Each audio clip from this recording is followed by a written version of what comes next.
Why did it take so long to install toilets and hand washing stations downtown? As hepatitis A spreads, city and county officials blame each other for inaction. 1 year after Alfred Olango was shot dead by El Cajon police, has anything changed for the better? And the Delta project would bring water from the Sacramento Delta to Southern California for $17 billion. Is it a needed fix or just too darn expensive? I'm Mark Sauer. The KPBS Roundtable starts now.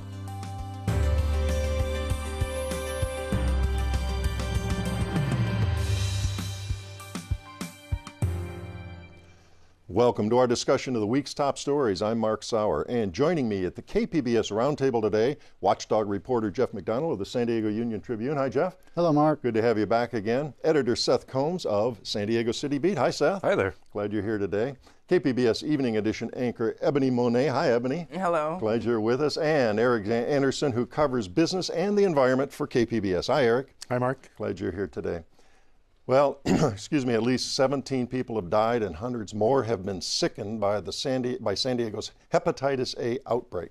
The public health crisis, which has become national news, took months to develop. Now we're getting insight into reluctance by public officials to step up with measures to knock down the deadly disease earlier on. Steps could have been taken months ago to control the virus, which thrives on unsanitary conditions common among the homeless population.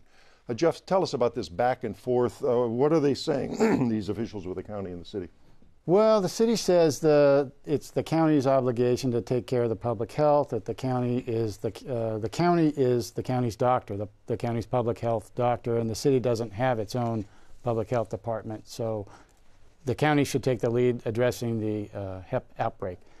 The county says it has approached the city repeatedly since early May about specific steps to take and gotten nothing but foot dragging.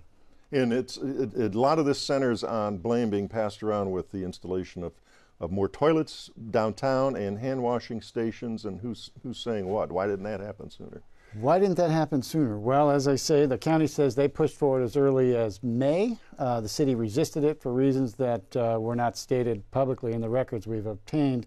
The city says that's not true. They've been working to address this and accommodate the county any way they can help, except the county dragged its feet, providing the sinks and any portable toilets. Now, those are critical responses to the outbreak because the virus is transmitted by unclean hands and lack of sanitation. Lack of sanitation, that's the key problem here. And you had to file a Freedom of Information Act to get at a lot of this that was going on. They weren't that forthcoming with this info. We filed a number of Public Records Act requests. We're starting to get them back. I actually am expecting one this afternoon, so there may be additional information on this very question over the weekend or early next week.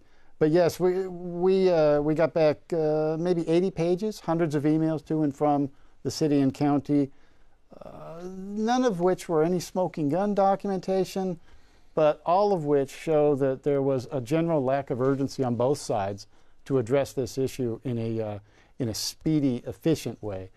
And I should say that the emails are between staff people, not the policymakers themselves. So the folks in the trenches that are doing yes. the work of this. Some of the things, examples in your story, is something as simple as a poster to get basic public information out. Months. It's yes, just hard to believe when you look at the details of all of it. It is hard to believe. Some of this is to be expected because government is at every level is a big bureaucracy, excuse me. Mm-hmm. But also you like to think that when there is a crisis, your local government will step up and address the issues that need addressing. Eric? You talk about this being a back and forth from May, but isn't this a problem that has developed over a much longer period of time? Yes. They first identified the anomaly in the caseload in early March, and they nailed it down, I think, in the second week of March, they being the county. The epidemiology staff always looks at different outbreaks of all cases of any kind. They do that routinely. Once they figured out what they were dealing with, they started sleuthing them and reporting them the same way we all research stories. They got back as far as November and identified a certain number of cases. Then by April, the number had spiked again, and I don't have those off the top of my head, but it wasn't in the hundreds, it was in the dozens by April. And so that's when they started scheduling meetings. They met with the city. That meeting was May 4th, I believe. So the problem was underfoot for some time before these back and forth discussions between the county and city were happening. Well, the incubation period is a long time. I understand up to 7 weeks plus, and so they're not always aware. They don't know how widespread it is. I've asked them this week if it's crested yet, and they can't tell us because the incubation period is still underway. A lot of people think it's going to get worse. I want to ask you about your editorial in City Beat. You said the officials here finally sprung into action when some national headlines started coming out here. Right. I think it all really happened for me when I was talking with my mom about coming here to visit, and she was like, "I don't want to go there." And where's she? She's in Costa Rica with dengue carrying mosquitoes, and she was like, "I don't want to go to San Diego." And I was like, "Okay, well, it's really not." I tried to downplay it just to get her here, but anyway. But yeah, no, it's really, they've really sprung into action, and ever since it's made national headlines. So once you have the New York Times, the LA Times. Yeah, what are some of the headlines? What are sorts of things they're saying about us? Yeah, well, they're saying, you look at some of these headlines, like there was one, and I reluctantly point this out, there was one on Breitbart saying, criticizing, a Republican mayor, and you're sitting there going, okay, well, if Breitbart has a headline saying, like, ineffective government in San Diego or something like that, then it's time to pay attention, maybe. Yeah. So how did the mayor and the other local officials kind of react to these stories? Was this a tipping point, or just coincidental that the timing came after? They're doing what they can. I mean, as Jeff succinctly pointed out, this could have been dealt with in a much better way beforehand once they started reporting these cases. But once it was clear that it was a dire emergency, there was a lot of press conferences and the vaccination. What is it? The vaccination, education, and what's the last one? Sanitation. Yes. And so they have this campaign going now. So there was a lot of press conferences and saying like we're getting in, we're going to do this. But it's worth pointing out that the mayor in his State of the City address, made this his #1 social services priority. That is homelessness in homelessness in general. And then he tried to attach some money to a special election, but that even if that special election had moved forward and the city council had approved it, it wouldn't have happened till November. Yeah, this is October. Yeah, affected this situation here. So it's bad. But we do have many more hand washing stations, many more public toilets downtown. Where we talked about this last week on the show that for years they were reluctant to get these toilets because they bring their own sets of problems. Any idea if those problems are coming up? That would be drug use, prostitution. We haven't heard of any specifically. I suspect if they were becoming a problem, we wouldn't be hearing about it because the sanitation is such a key issue right now.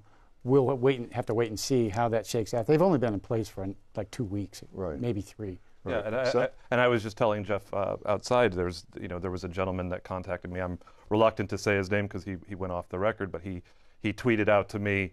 And I followed up that he was, what little bathrooms they had downtown before this. He was warning the mayor's office 2 years ago about the lack of sanitation in those bathrooms, how they were unguarded, and yeah, it costs a lot of money to put guards at these bathrooms, but you see what happens when they don't.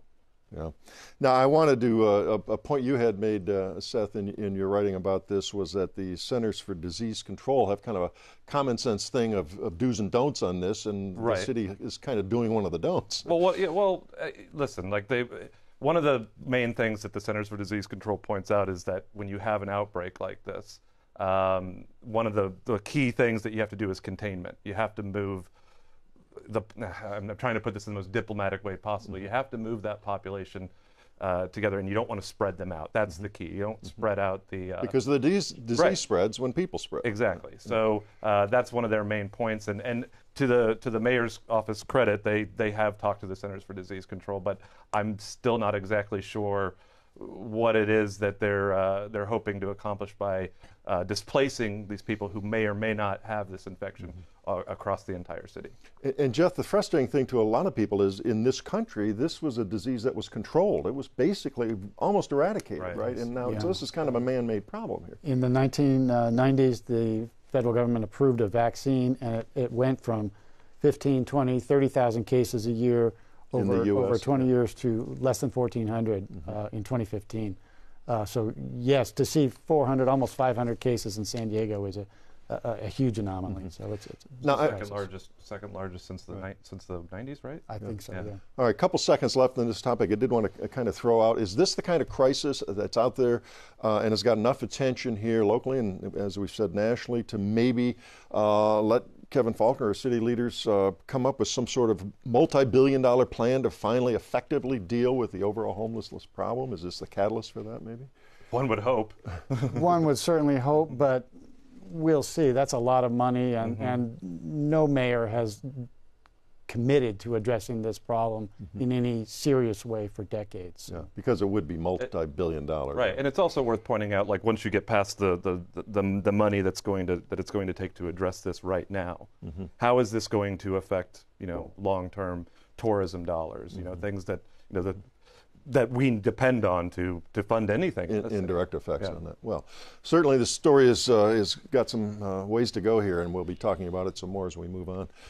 Well, it's a distressing scene that too often ends in tragedy and reverberates across communities and the nation. A black man, often unarmed, is confronted by police and then shot dead.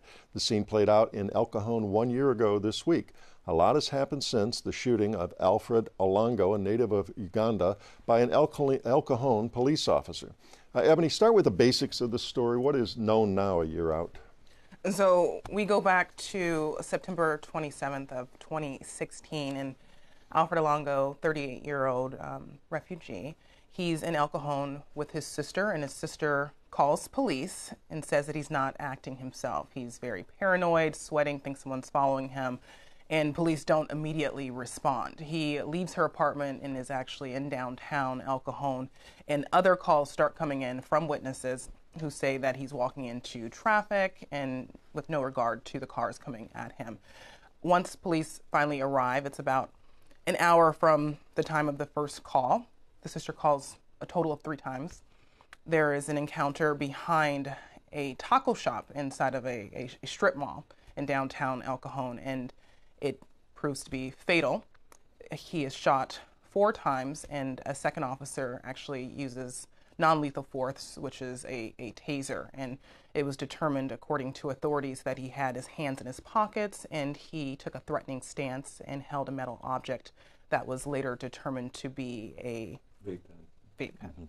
So the officer, Richard Gonsalves, thought that this was possibly a weapon, and the shooting occurred. District Attorney has since ruled on this case. What was that finding? Not only did former District Attorney Bonnie DeManis say that this shooting was justified, she said it was understandable that the officer would have felt that his life was threatened because of the threatening stance in which Olango held this vaping pen. Now, there was talk at the time, and of course this got a tremendous amount of attention here and across the nation, as these shootings do, about mental illness being a factor. What does the family now say was really the state of mind, or what's their best assessment there? In this case, our Amita Sharma, she spoke to Olango's sister, Lucy, who was the one who initially called police and was there at the time of her brother's death. She says he was experiencing a mental breakdown. He had just lost a longtime friend to suicide, and the family said that he was emotionally in pieces. I spoke to Apollo Longo, Alfred Olango's brother, and he said that he was speaking to him on the phone, and he wasn't himself, he wasn't taking it well. And so they think that this is what led to this mental crisis. And she said that she actually, Lucy, this is Lucy, said that she actually called police hoping that they could help her get him to the hospital. Okay. Now let's talk about what's happened in this year since this tragedy. And you did a story with Apollo Olango, as you said, and talked to him. We do have a bite I wanted to set up. He's talking about why he wanted to create a foundation coming out of this tragedy. Let's hear that. A lot of the questions that I was asking, such as why is my brother dead? Did he have to be? All those questions seem to push towards taking some sort of action. To have an in-depth understanding of the laws that justify these actions and as to why. If enough people feel about a law as if it's unjust or something is incorrect with it, every law is a living document nearly, and it can be amended. So tell us, give us some details on that foundation. What's the goal? So the Alfred Olango Foundation was launched just this last spring. And Apollo Longo says that he's still in the very early stages. He says he's just figuring it out. For the most part, what he has been doing is he's been sharing his brother's story, trying to raise more awareness about the concern.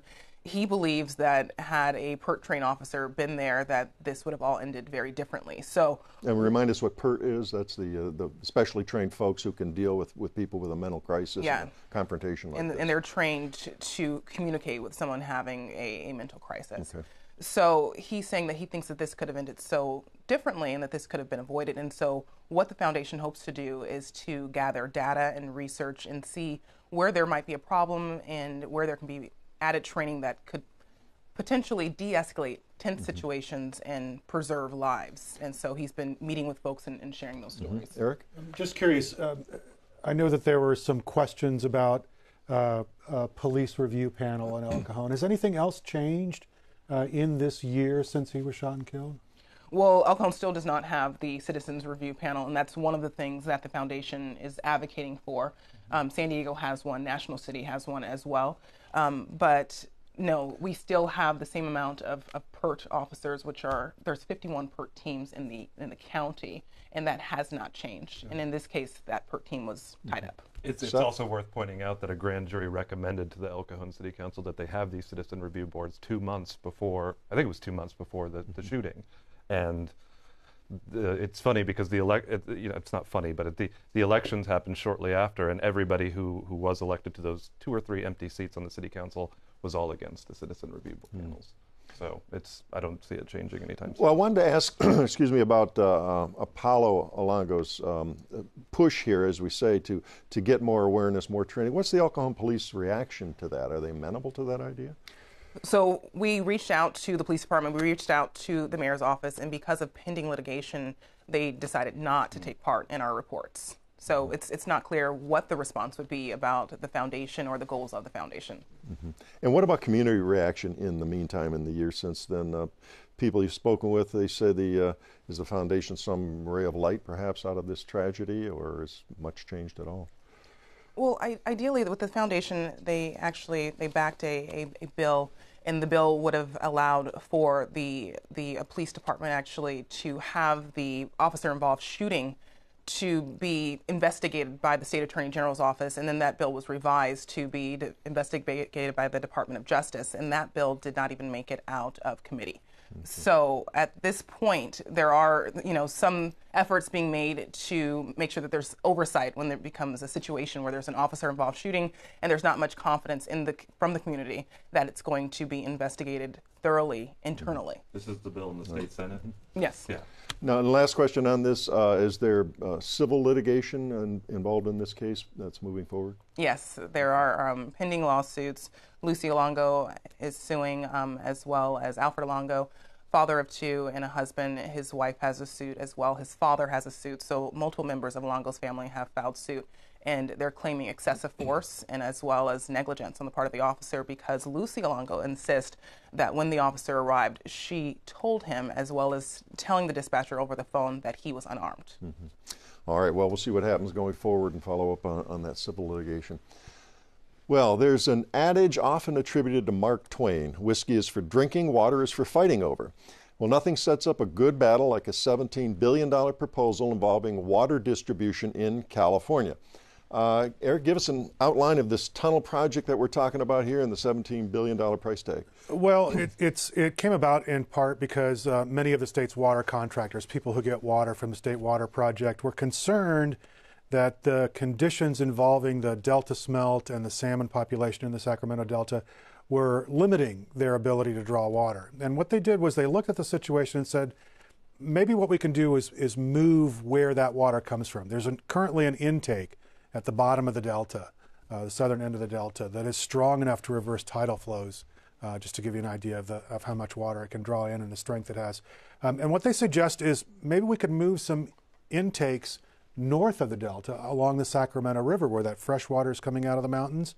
It's already moved past Sacramento, and they could draw the water there and then build 2 tunnels about 35 miles long under the Delta to the pumping station where they can put it in the California aqueduct and send it down to us. And that's going to cost them about $17 billion. You consider where that money might be going to and sinking into that. So what will happen if that's built? I mean, how will Californians notice any difference, or will they? It's a good question as to whether or not they will notice a difference. I think for the water agencies, what they're looking for is a little bit more reliability in their water supply. In the summer, when the delta smelt are breeding, they don't want to have to draw water from the southern end of the delta. They want to draw it from the north. And in the wintertime, when the salmon are running on the Sacramento River, they don't want to be able to draw the water from the north. They want to do it from the south. The idea being that then they can draw water all year round. And that would feed farms, and it would feed the cities here in Southern California. But you know, as with many things in life, it's not absolutely clear that this is going to help the Delta's environment, and it's not absolutely clear that it's going to do more to definitively secure the water supply to the south. Now, you were up there, you toured that whole area. I mean, just from your impression, is this doable? It sounds massive. I think as an engineering project, sure, yeah, you can do it if you have enough money. I think and for people that have never been to the Delta, the thing you have to realize is this used to be this huge, sweeping, natural area of streams and estuaries and marshland, and that's kind of all gone away over the last 100 years, and man has really come in and reshaped that environment. So one biologist I was talking to while we were up there said, you know, in some ways they're trying to fix this fish problem, this endangered species problem, with water, when it may not be a water-related problem. It may be a problem of eliminating habitat. So there are many questions about whether or not this will solve the fish problem, whether or not it's the right solution, whether or not people can afford it. And the funding part of it, $17 billion, that's real money. Yeah, break that down. It's lots of different people have to pay into that. Those are big dollars. Right. Now, what they have decided to do is to kind of share the cost between farmers and the urban areas. The federal contractors, about 45% of the pie. The state water contractors, the cities, about 55%. And they've come up with a suggested funding formula. Metropolitan would pay $4 billion. That's our share of that. The big water agency in Southern California. Right, we get our water from them, so they would pass that cost along to San Diego customers. And it's a question of each water customer voting to approve their share of the funding. We've already had one major vote from the Westlands Water District. They represent about 600 farmers in the Central Valley. They said, no, it's too much money. We don't want to do it. So and how big a chunk was that? I mean, yeah, that's a $3 billion chunk of the project. Presumably, that's enough to kill the project. But I think there's a lot of discussion as to whether or not this is kind of the opening salvo in a negotiation process where they would try to get a lower share of the cost. The thing you have to realize about Westlands Water District, their farmers pay about $190 an acre foot for water. This would bring the cost of their water up to $900 an acre foot. But consider what we pay here in San Diego.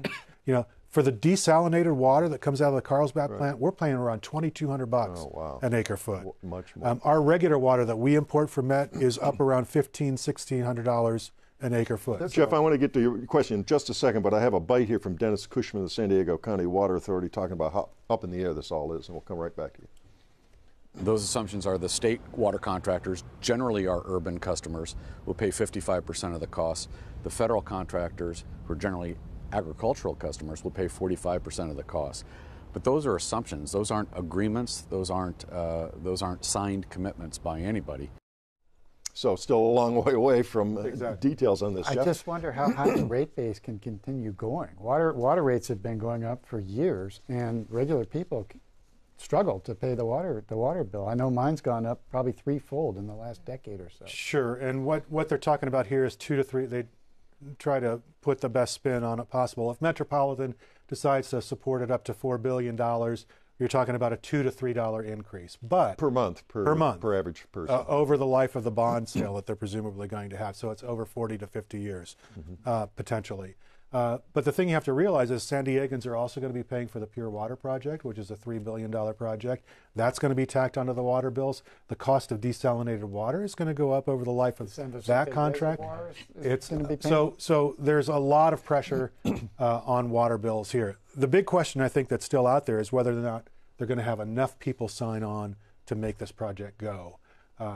Metropolitan has hinted that they're willing to accept a bigger share of the cost for more of the water, but they can only do so much. They, $17 billion, if you only get $6 billion worth of commitments on a $17 billion project, you're probably not going to have the project. So a couple seconds left. Timetable on that, as we see, it's a long way to go. Metropolitan makes their position official next week, I believe it is, or the week after next on October 10th. They're going to take a vote on it. We'll find out what they do. Other water districts, other water customers will vote through the course of the month. So. All right. We'll certainly follow up on that story. Well, that does wrap up another week of stories at the KPBS Roundtable. I'd like to thank my guests, Jeff McDonald of the San Diego Union Tribune, Seth Combs of San Diego City Beat, Ebony Monet of KPBS News, and Eric Anderson, also with KPBS News. And a reminder, all the stories we discussed today are available on our website, kpbs.org. I'm Mark Sauer. Thanks for joining us today on the Roundtable.